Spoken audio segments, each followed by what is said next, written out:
के साथ एक स्टार्टअप किया है ड्यूरिंग स्टूडियोज के नाम से। We are providing interactive websites and pitch decks for AI and tech startups. So sir मेरे दो क्वेश्चन हैं इससे रिलेटेड। एक तो ये कि we are registered in tech US.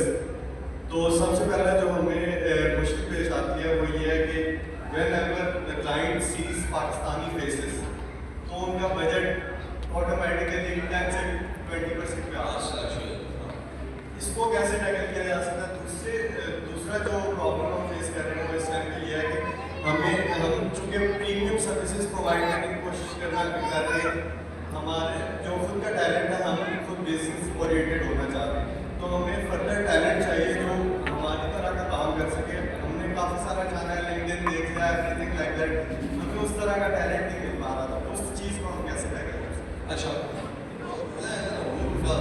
पहले दूसरे के बहुत पहले तो जो दूसरी वाली बात है, ये पाकिस्तान में इंशाल्लाह जून के स्टार्ट में एक बहुत बड़ा पोर्टल आएगा।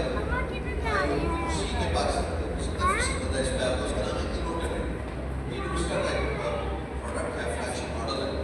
सो ये जो टैलेंट है ये वाला सब बहुत हो जाएगा, बिकॉज ये प्रोसेस से आ रहा है।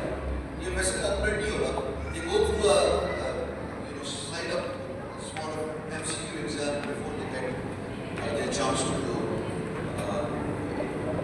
get into database। ये तो मसला भी हल हो जाएगा, बस में पैसा भी बहुत लगाया जा रहा है।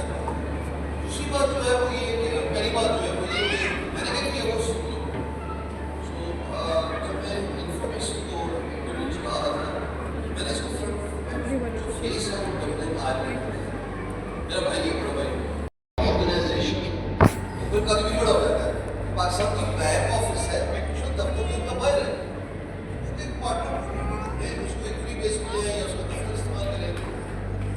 Anybody no right from point to not refuse that in value. जब आपकी वैल्यू होगी होगी ना, फिर क्लाइंट भी समझता है कि काम करना है। Please build on the value. भाई नौमान साहब ने कहा कि आखिरी सवाल